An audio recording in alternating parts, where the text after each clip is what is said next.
Dernière journée au Salon de l'Agriculture de la Nouvelle-Aquitaine, donc dernière brève de salon. Nous allons voir ce qui s'est passé aujourd'hui.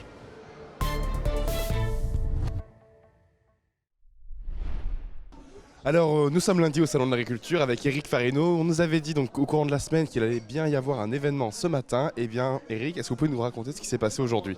Tous les ans, nous fabriquons le pain sur la foire de Bordeaux avec nos équipes de boulangers qui viennent de plusieurs hypermarchés de la région. Et en fait, chaque jour, on distribue donc entre 450 et 500 baguettes qui sont fabriquées. Et en échange d'un don, nous distribuons ces baguettes aux passants de la foire.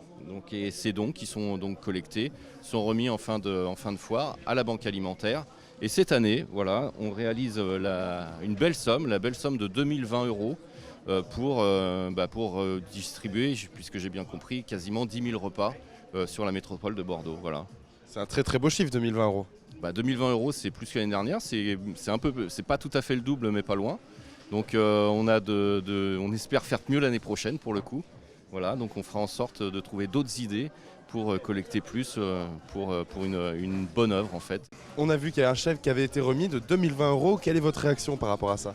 D'abord, c'est la surprise puisqu'on est bien au-delà des sommes qui avaient été remises les années précédentes. C'est dire que dans un contexte compliqué aujourd'hui du don, eh bien, le groupe Carrefour et au-delà du groupe Carrefour, tous les visiteurs ici du Salon de l'Agriculture ont signifié leur générosité. Finalement, c'est un lieu où le cœur peut s'exprimer. Merci à l'enseigne Carrefour et merci aux généreux donateurs. Et donc là, ces 2020 € représentent quoi pour la banque alimentaire? Alors, ça représente beaucoup au-delà de la somme. Vous savez que chaque euro récolté nous permet de récupérer l'équivalent de 5 repas. Donc avec 2 000 €, c'est quasi 10 000 repas que nous allons pouvoir mobiliser en ressources alimentaires tout au long de l'année. Donc merci parce que toutes les semaines, on approvisionne à peu près 18 à 20 000 personnes qui sont dans le besoin ici en Gironde. Et ces moyens-là vont nous permettre d'accompagner au mieux ces publics en grande précarité. Bon, en tout cas, on espère que les dons ne s'arrêteront pas d'aussitôt et puis que même dans le cadre de manifestations comme le Salon de l'Agriculture, voilà, la banque alimentaire puisse continuer à avoir les moyens de faire son travail et d'aider les autres. Merci à Carrefour et merci aux responsables du Salon de l'Agriculture qui, depuis plusieurs années, accueillent la banque alimentaire. Elles nous font un accueil très singulier et de nombreuses délégations et de nombreuses institutions viennent sur notre stand. Merci à chacun.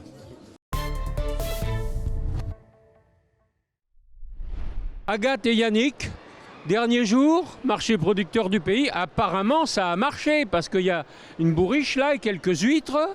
Et donc, le temps favorable a dû encourager la dégustation. Exactement, on est très contents pour cette première année. On reviendra. Bon, content. C'est ça, pas trop de soleil, pas de pluie, pas trop de grosse chaleur, nickel. Bon. Et vous, l'occasion aussi de promouvoir ces huîtres qui sont pour vous une création aussi, hein? Ah oui, on les élève de A à Z.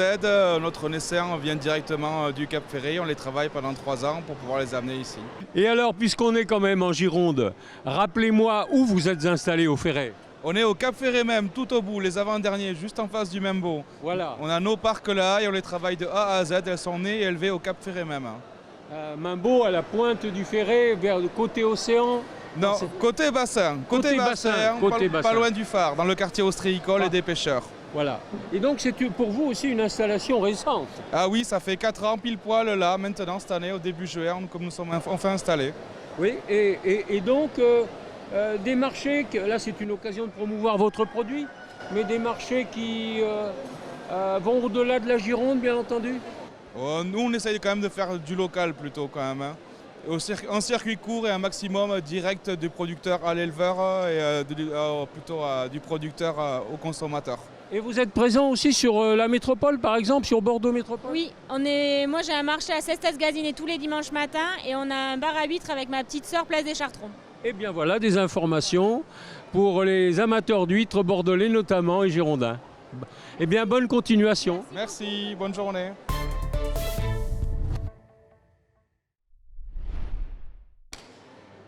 Mika, bonjour. Bonjour, bonjour. Dernier jour de marché de producteurs de pays. du monde, ça fait plaisir. Oui, on a très bien travaillé, ça s'est très bien passé et il y avait beaucoup de monde effectivement cette année malgré les aléas climatiques de vendredi. Oui, vendredi a été un mauvais jour. Heureusement, on se rattrape un peu et on se rattrape évidemment avec les beaux produits du Pays Basque et de Saint-Jean-le-Vieux. Alors, quelques-uns quand même à nous rappeler là. Qui ont une vraie typicité Saint-Jean-le-Vieux. Donc effectivement, nous sommes éleveurs de cochons basques hein, et nous le travaillons de toutes les manières d'ailleurs. Hein.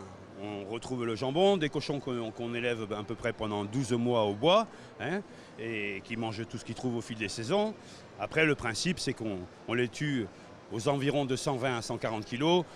On pèse la pâte de viande en poids brut. Si elle fait 14 kg de viande brute, c'est un jambon qui va partir 14 mois au séchoir.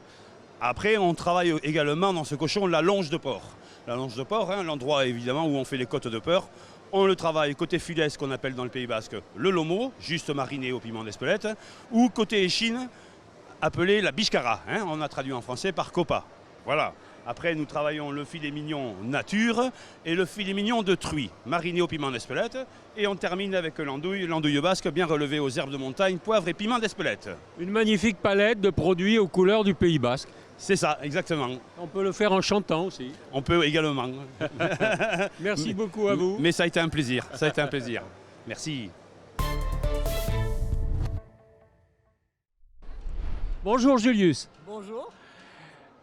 Journée importante aujourd'hui ce lundi de Pentecôte avec du monde sur le marché des producteurs de pays. Ah bah oui, ici sur le salon on accueille tous les jours énormément de monde et puis depuis vendredi énormément de monde avec les journées Top 14, ça nous a apporté une fréquentation supplémentaire et on a fait le plein 2-3 fois sur toutes les tables aujourd'hui, on a présenté nos vins, nos produits locaux. Moi je suis vigneron donc on a servi quasiment tout ce qu'on avait. Avec une belle gamme de vins que nous découvrons là. Exactement. Ici le rosé, notre rosé qui a énormément plu. Mais on a également du clairé, du blanc sec, du moelleux et puis un blanc sec et toute notre gamme de rouge également ici. Et donc ça a énormément plu, on n'a presque plus rien et on est content de notre foire. Et dans un rapport qualité-prix, à regarder la belle liste là quand même qui est tout à fait correcte. Ah bah oui, là, quand vous voyez ça, vous n'avez plus envie d'aller au restaurant. On est sur des rapports qualité-prix qui sont juste exceptionnels. Ici, vous avez sauté tous les intermédiaires et vous avez un produit qui rétribue au juste prix le producteur et vous faites plaisir à moindre frais. Donc tout le monde est gagnant. Eh bien bravo, et bien bonne fin de salon, au plaisir. Et à l'année prochaine. Voilà ce qui s'est passé ce lundi au Salon de l'Agriculture de la Nouvelle-Aquitaine. Et j'en profite d'avoir un petit engin assez spécial dans la main. C'est un stabilisateur avec une caméra. Voilà, je vous ai fait découvrir ceux qui ont participé à l'AgriWeb TV. Léa, Thibaut et Paul. Voilà, c'était une partie de l'équipe de l'AgriWeb TV. Et donc on vous dit à l'année prochaine.